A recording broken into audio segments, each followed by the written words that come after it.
మీదకి వచ్చింది ప్రజలందరి పాపాలు తీసివేయడానికి, భూమి మీద ఉన్న ప్రతి మానవుని శాపాన్ని కొట్టివేయడానికి, భూమి మీద ఉన్న ప్రతి ఒక్క మానవుని శాపపు కాడిని విరగొట్టడానికి యేసుక్రీస్తు వారి భూమి మీదకి వచ్చాడు. యేసుక్రీస్తు వారి భూమి మీదకి వచ్చి మరణాన్ని, ఆ శాపాన్ని, మానవులను భయపెడుతున్న మరణాన్ని చంపివేశాడు. ఆయన ఏసే భూమి మీదకి వచ్చి ఏం చేశాడు తెలుసా? మరణాన్ని మరణింపజేశాడు. అక్కడ అంటాడు మొదటి కొరింథీయులకు రాసిన పత్రిక 15:54 ఓ మరణమా, 55 అంటాడు, ఓ మరణమా నీ విజయం ఎక్కడా? మరణపు ముళ్ళు పాపం, పాపాన్ని దేవుడు విడిచివేశాడు. ఈరోజు యేసునందు విశ్వాసం ఉంచిన వారు నీతిమంతులుగా తీర్చబడతారు. ఇక్కడ యోహాను సువార్త 6వ అధ్యాయంలో 52 ప్రభు అంటున్నాడు, నా శరీరము తిని నా రక్తము తాగువాడే నిత్య జీవం గలవాడు. ఎవడు నిత్యము పరలోకములో నా తండ్రి దగ్గర ఉంటాడంటే భూమి మీద నన్ను అంగీకరించి నా వాక్యాన్ని నమ్మి నా మీద విశ్వాసం ఉంచి వారి పాపాలను ఒప్పుకొని వారి శాపాలను ఒప్పుకొని వాటిని విడిచిపెట్టిన వారు, ప్రభువా నేను పాపిని ప్రభు అంటే ఆయన క్షమించే దేవుడు. ఈ భూమి మీద రోమిలకు రాసిన పత్రిక 3వ అధ్యాయం 24 ఒక్కడు లేడు, ఒక్కడైనా లేడు, నీతిమంతుడు అనేటోడు భూమి మీద లేడు, యేసు ప్రభువు వారు ఒక్కడు తప్ప.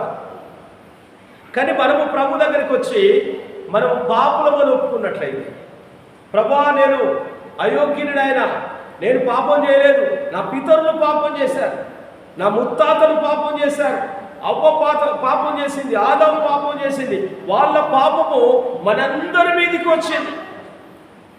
కాబట్టి ప్రియమైన వాళ్ళారా, ఈ మధ్యాహ్నకాల సమయంలో ఆయన యందు విశ్వాసం ఉంచేవాడు మరణించినా తిరిగి లేస్తాడట. ఆయన మాటల యందు విశ్వాసం ఉంచాలి. ఆయన మాటలు జీవజలపు ఊటల వలె ఉంటాయి. ప్రతి ఆదివారం వాక్యం వింటున్నాం. ఈ వాక్యము మనల్ని కృపా సత్య సంపూర్ణుడుగా దేవుని మనందరినీ ఆ సింహాసనం నిలబెడుతుంది ఈ వాక్యం. అందుకే ప్రతి ఆదివారం చర్చికి రావాలి, వీలైతే ప్రతి శనివారం ఉపవాస ప్రార్థన రావాలి, ప్రతి ఉదయం సాయంత్రము నీ కుటుంబం కోసం, నీ అవసరాల కోసం దేవుని సన్నిధిలో ప్రార్థన చేయాలి. పద్మకి చూడాలి, అమ్మా ప్రార్థన చాలామంది ప్రార్థన చేస్తారు. ఒక గొప్ప దైవజనుడు కొరియా దేశంలో ఒక విషయంలో ప్రార్థన చేస్తున్నాడు. ఆ సేవకుడు ప్రార్థన చేస్తే పక్షవాతంతో ఉన్న వాళ్ళు బాగుపడతారట, మూగ వాళ్ళ మీద చేతులు పెడితే మూగ వాళ్ళకు మాటలు వస్తాయట, అనారోగ్యంతో ఉన్న ప్రార్థన చేస్తే దయ్యాలు వెళ్ళిపోతాయట, అనేక అద్భుతాలు జరుగుతున్నాయట. కానీ ఆ సేవకునికి ఒక బండి లేదు, ఒక కారు లేదు, సైకిల్ కూడా లేదట. 3 సంవత్సరాలుగా ప్రార్థన చేస్తున్నాడట. ఏమని? సైకిల్ కావాలని 3 సంవత్సరాలుగా ప్రార్థన చేస్తున్నాడు. ఏమని? ప్రభువా నాకు ఒక సైకిల్ ఇవ్వమని.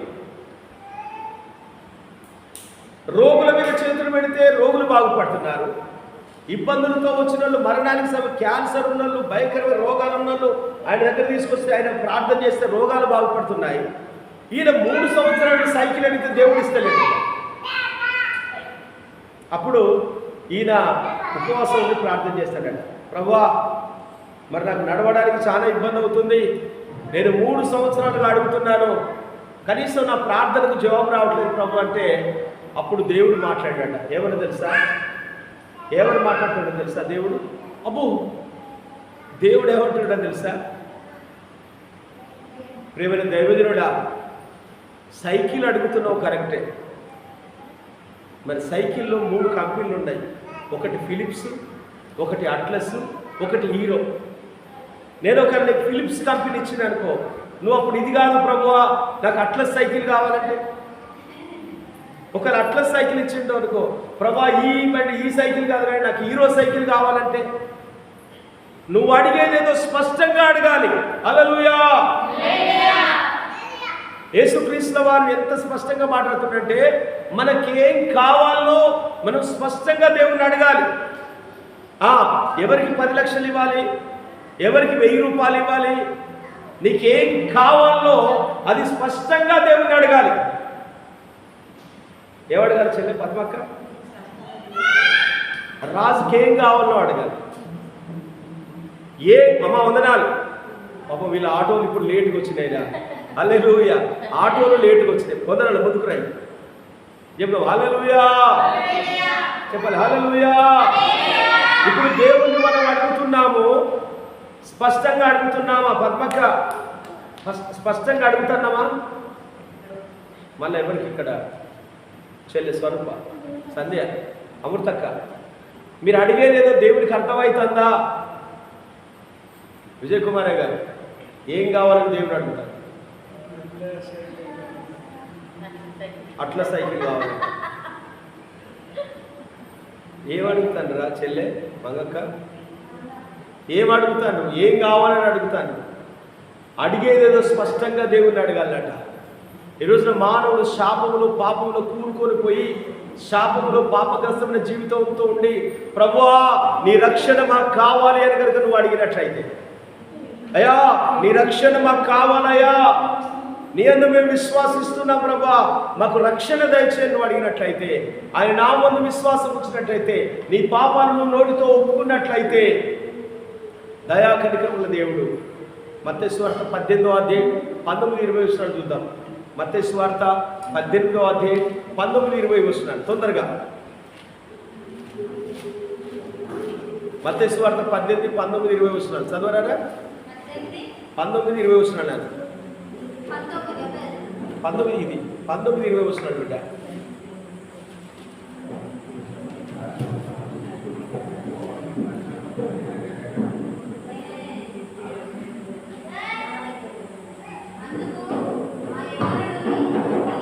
మత్తయి సువార్త 18వ అధ్యాయం,